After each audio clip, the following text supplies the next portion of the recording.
There is something you are holding right now that you are not ready to let go of. You know what it is. You have known for a while. Maybe it's a relationship that stopped being good for your soul a long time ago, but leaving it would mean facing something you're not sure you can face. Maybe it's a version of your future, a plan, a dream, a very specific idea of how your life was supposed to go by now, and the act of releasing it feels like admitting that the story you told yourself was wrong.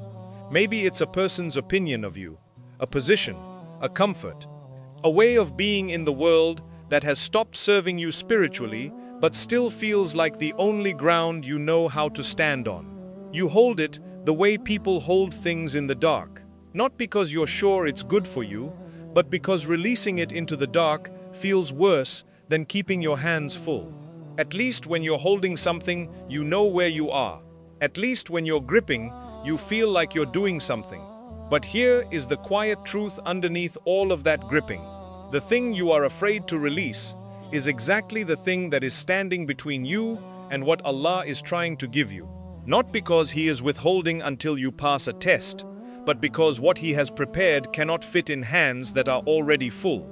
What if I told you that the moment you open those hands, the moment you stop gripping and start trusting, is the moment your actual life begins?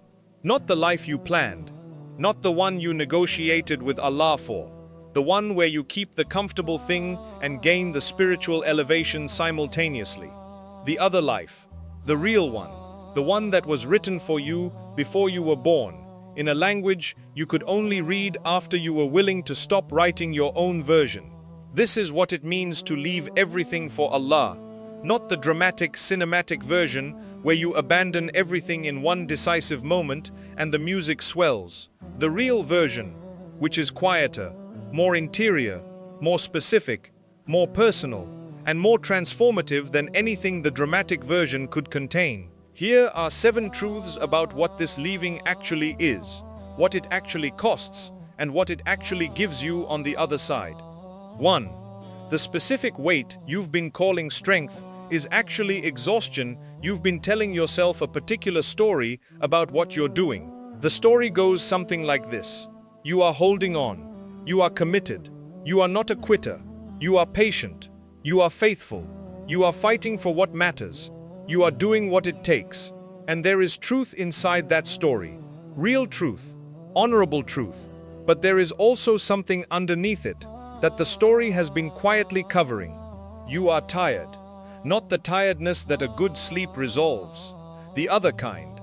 The kind that comes from spending months or years maintaining something. A position, a relationship, a version of yourself, a plan that requires constant energy to keep in place. The kind that comes from the specific effort of not letting go when something in you keeps whispering that it might be time. The kind that comes from the distance between where you are and where your soul keeps pulling toward. A distance that you close slightly in prayer and then widen again by returning to the thing you are holding. You have been calling this holding on strength, and the world has validated that framing. The world rewards people who hold on, who push through, who refuse to quit, who stay committed to what they chose even when the choice has stopped bearing any fruit. But Islam has a different account of what this grip actually is. And the difference between the world's account and Islam's account is the difference between exhaustion that continues forever and exhaustion that finally ends. The world calls persistent attachment resilience.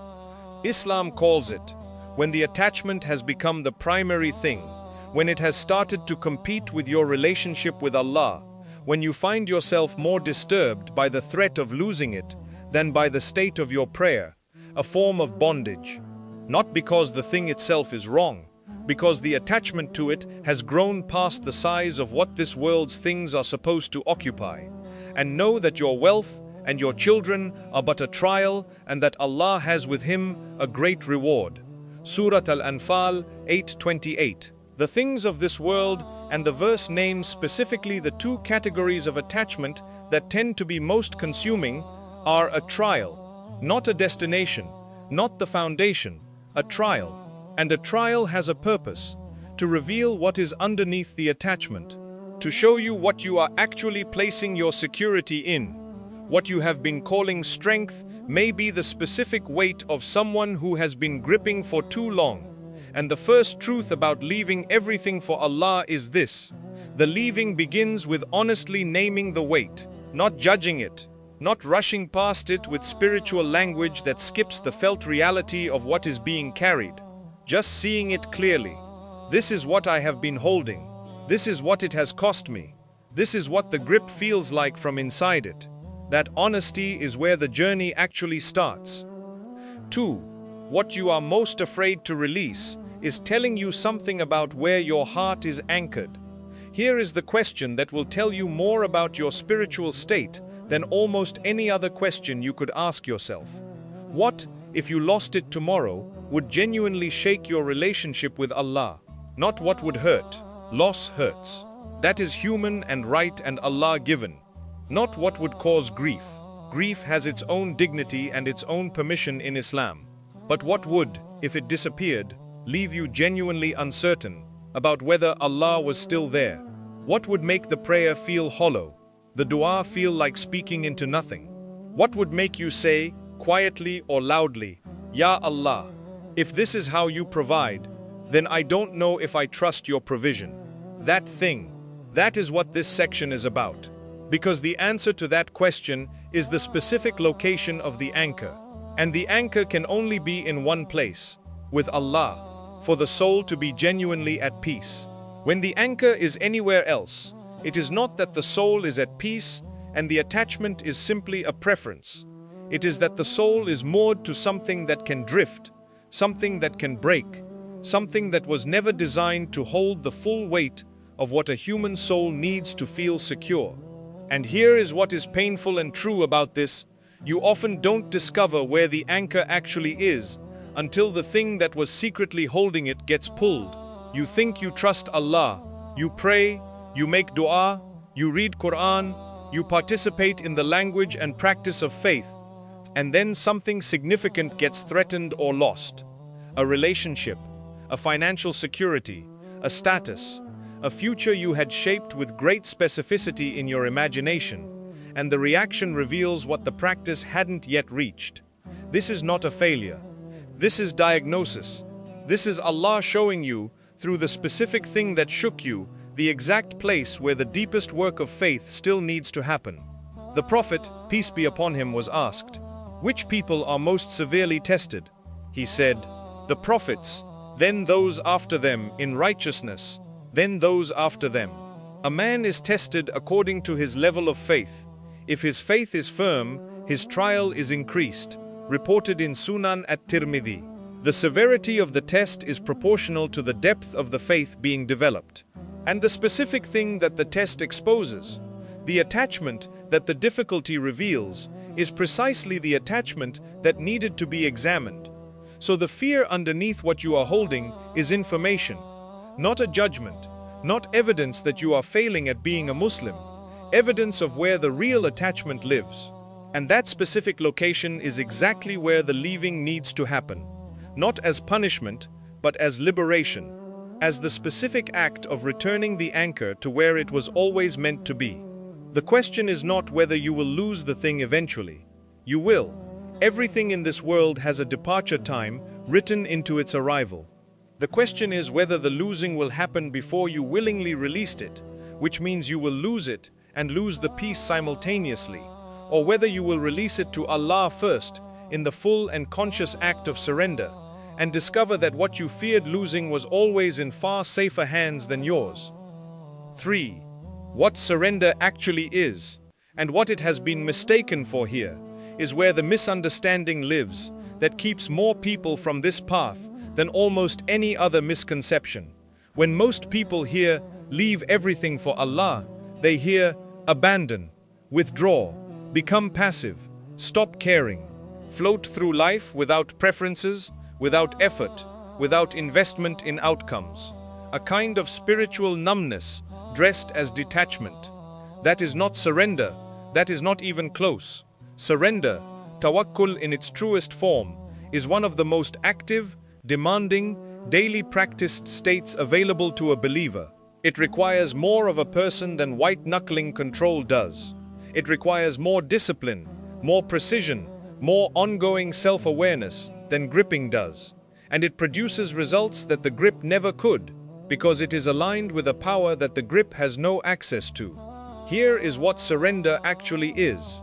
Surrender is doing everything within your capacity, with full effort, full sincerity, full intelligent engagement with what the situation requires, and then releasing the outcome to Allah, not before the effort, not instead of the effort, after the effort, while the effort is still in progress.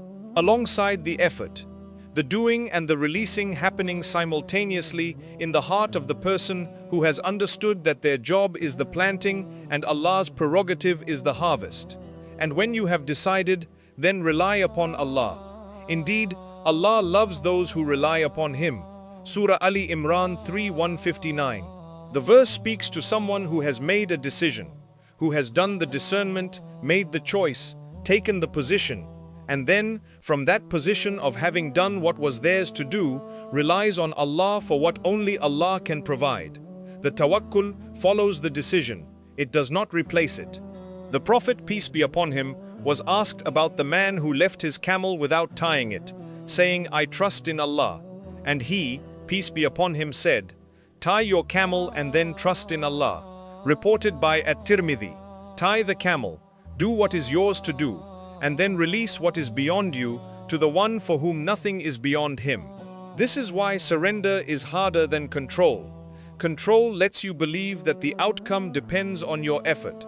Surrender requires that you do the full effort and then hold the outcome loosely, open-handed, trusting that the one who holds the final result is more invested in your good than you are yourself, that his knowledge of what you need exceeds your knowledge of what you want, that his plan for your life, the actual plan, not the edited version your anxiety produces at 3 a.m., is better than the plan you have been trying to maintain through the grip.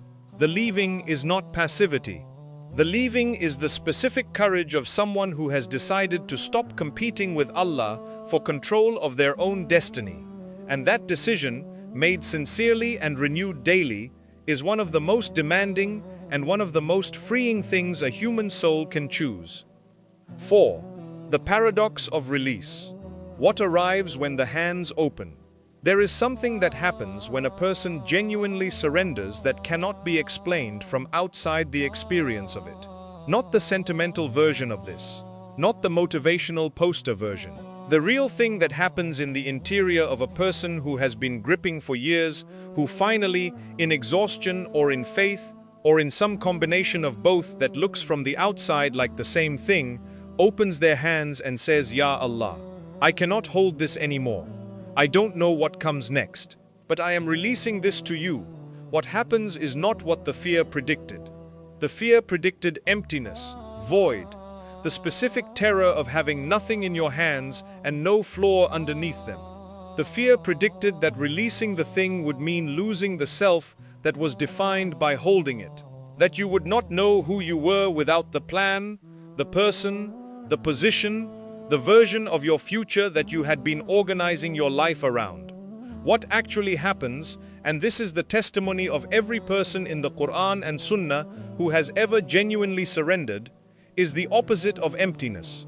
It is a specific kind of spaciousness, a sudden and completely unexpected relief, as though something that had been compressing the interior of your life had been removed, and you discover for the first time in years, or perhaps the first time ever, what it feels like to breathe without that compression. Whoever relies upon Allah, then He is sufficient for him. Surah At-Talaq 65 verse 3. Sufficient, not almost sufficient, not sufficient with significant caveats, depending on the difficulty of what you surrendered. Sufficient. Allah is enough for the person who makes Him the actual ground rather than the backup plan. And what fills the space after the release is often not what you expected either. Not necessarily the specific thing you had been asking for, though sometimes that arrives too, through doors you didn't know existed. But something more foundational, a quality of peace that doesn't depend on external confirmation, a capacity to be present in your own life that the grip had been preventing, a relationship with Allah that suddenly has room to breathe and deepen, because the thing that was occupying the space where he was meant to live has been moved. The Prophet Ibrahim, peace be upon him, was asked to leave his wife and infant son in a valley with no water, no food, no human community. A valley that was not yet Mecca, was not yet anything. What he was asked to surrender was everything that made the continuation of his family look possible from the outside. He walked away, and Hajar, left alone with her child and nothing that looked like survival, ran between Safa and Marwa 7 times, not passive, not still, running with every capacity she had. And when she collapsed at the end of her effort, the water came, not before the running. After it, Zamzam, still flowing today, still feeding people. What looked like abandonment was the specific preparation for a spring that has not stopped for thousands of years. What Allah builds after the surrender is built with material He provides, and what He provides does not run dry. 5. The interior architecture of a life, rearranged by surrender. This section is about the specific, concrete, day-to-day texture of what changes when surrender is not a single dramatic moment, but an ongoing orientation. Because the leaving is not a one-time act, it is a daily practice, a repeated return to the open-handed position, the re-releasing of things the ego picks back up overnight, the morning renewal of the decision made the night before, a lifelong rearrangement of the interior that produces, gradually, unmistakably, a different kind of person. Here is what that rearrangement actually looks like from inside it. First, the relationship with time changes. Before surrender, time is a source of anxiety. There is never enough of it. The future is a threat or a promise that keeps moving away from you. The past is a collection of things that should have gone differently. After surrender begins, time is still real, but it is no longer the primary pressure. Each day is sufficient for what it contains. The specific Quranic instruction, in the name of Allah, the most gracious, the most merciful, is not a ritual opening of a recitation. It is a positioning of the entire self under divine care before the day begins.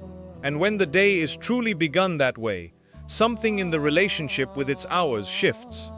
Second, relationships change in quality.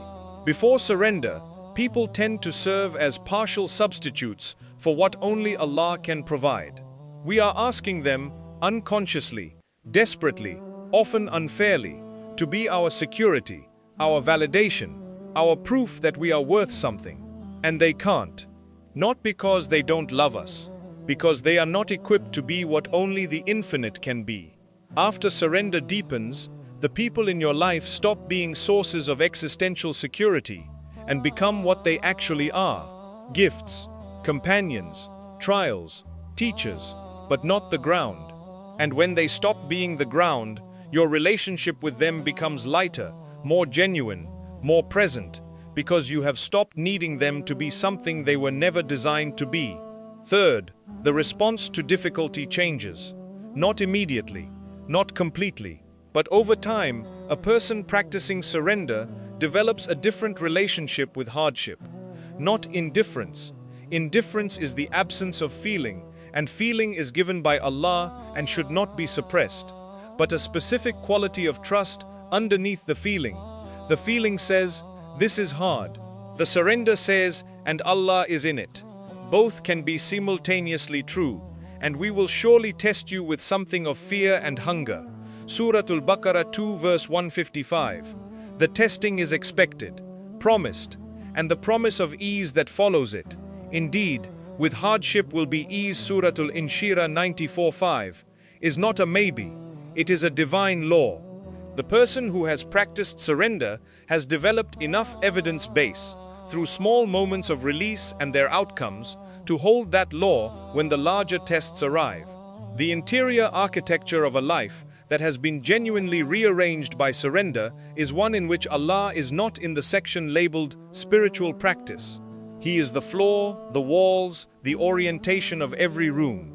And that arrangement produces something that no amount of accumulation or achievement or external success can replicate: the the specific peace of someone who knows that the most important thing about their life is in the most reliable hands in existence. 6. The specific things Allah gives the person who leaves. This section is not abstract, it is concrete, and it matters because surrender is not called for in Islam so that the believer simply endures less. It is called for because of what it produces: specific, real, particular goods that cannot be obtained through the grip. The first is Barakah, not just blessings in the general sense. The specific quality of divine increase that causes small things to produce large outcomes. Time that should not have been enough, but was. Money that should not have stretched, but did. A conversation that changed something in a way that no calculation could have produced. Barakah is not magic. It is the specific fingerprint of divine presence in the ordinary arithmetic of a life. And Barakah follows sincerity. It follows surrender. It does not follow the grip, because the grip, in trying to control the outcome, often cuts off the very channel through which the divine increase was meant to flow. The second is clarity. One of the things the grip produces, almost always, is a particular fog. When you are working very hard to maintain something, to keep a structure in place, to prevent a loss, the cognitive and emotional energy that labor consumes is not available for seeing clearly.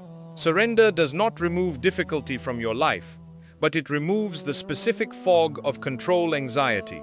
And in that clarity, things become visible, that the fog was hiding, the right direction, the honest assessment of a situation, the wisdom that was available but couldn't be heard under the noise of the grip.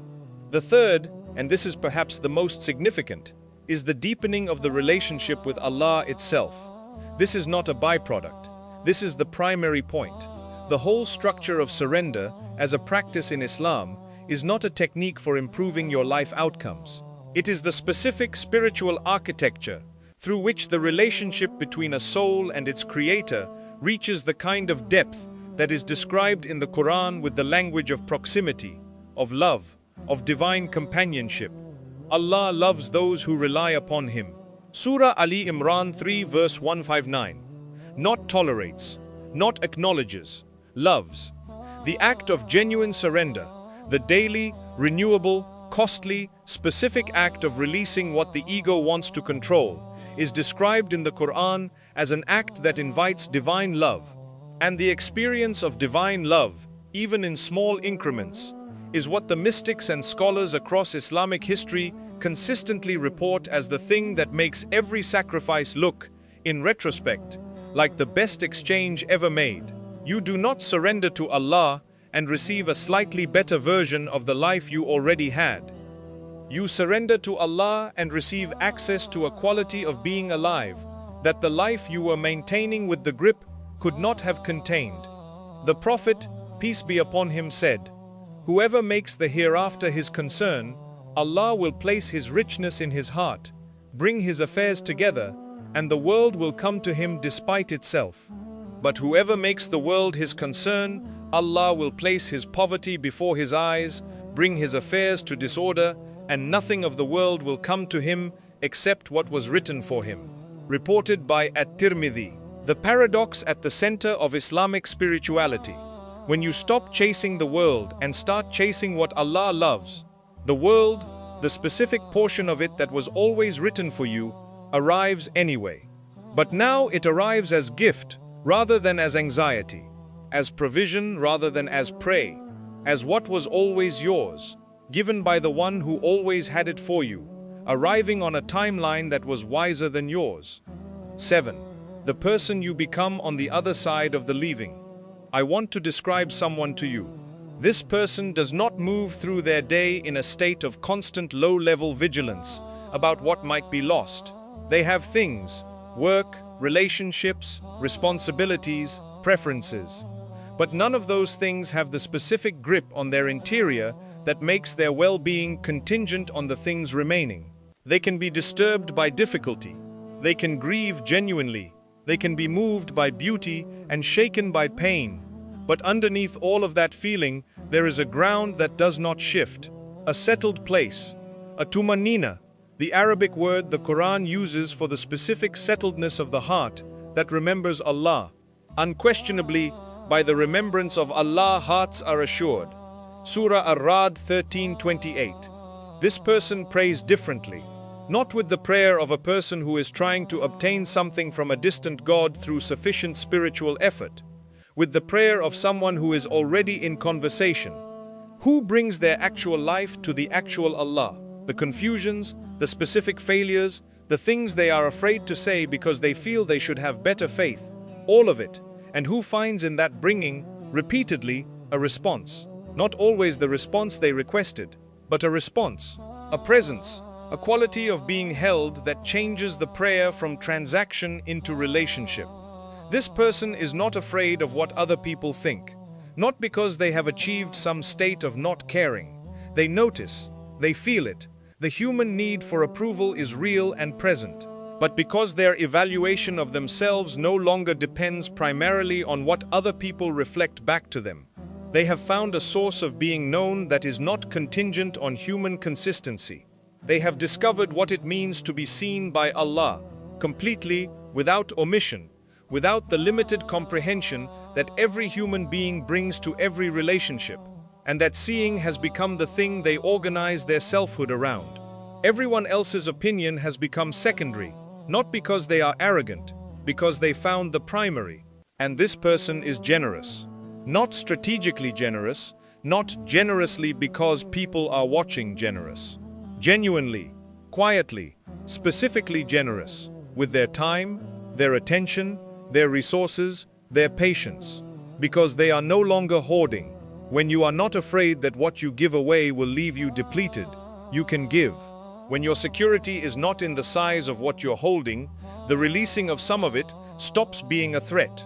The person who has surrendered everything to Allah has discovered that giving from that position produces a specific kind of fullness that the hoarding never did. This is not a mythical person. This is the person the Quran is describing as possible. The person the Prophet, peace be upon him, modeled, not as an impossible ideal, but as the direction of a practice. The direction that every act of genuine surrender, every moment of choosing Allah over the grip, every morning of renewable intention is slowly building you toward. You will not arrive at this person all at once. The leaving is not a single departure. It is a journey, an ongoing orientation, a practice that gets more natural over time and never becomes effortless, because the ego is persistent and the material world is loud, and the specific things you hold will always feel significant from the inside of holding them. But the direction is clear, and the direction, when you are facing it, when the intention is genuine and the surrender is being practiced even imperfectly, is enough for Allah to work with. He does not require completion, He requires orientation, and those who strive for us, we will surely guide them to our ways. Surah Al-Ankabut 29:69. The striving is the condition. The guidance is His response to the striving. And the guidance that comes from Allah, which arrives through the specific practice of releasing control and trusting Him with what you released, leads somewhere the grip never could have taken you. The hands that open receive what the hands that grip could never hold. So here you are, holding what you are holding. And now you know something you may not have fully known before this video. You know that the fear underneath the grip is real, but it is not accurate. It predicts emptiness and receives spaciousness. It predicts loss and receives transformation. It predicts that you will disappear without what you're holding, and discovers, when the hands finally open, that the disappearing was exactly what needed to happen, because the version of you that emerges from genuine surrender to Allah is someone the grip never would have let you become. The holding has been your attempt to be safe. Allah's invitation is to discover what safety actually is. The grip has been your attempt to control outcomes. Allah's invitation is to discover what power actually is. The attachment has been your attempt to be anchored. Allah's invitation is to discover what an anchor that doesn't drift actually feels like. And the journey of leaving, the specific, ongoing, renewable, daily practice of choosing Allah over the alternative, of opening the hands again every morning, of trusting the one who sees the complete picture with your incomplete picture, is not a journey toward loss. It is the only journey that leads toward the life that was written for you before you were born. The life that the grip has been, with the very best intentions, standing in the way of. And rely upon the ever-living who does not die. Surah Al-Furqan 25:58. The ever-living, the one who cannot be taken, the only anchor that has never moved and will never move.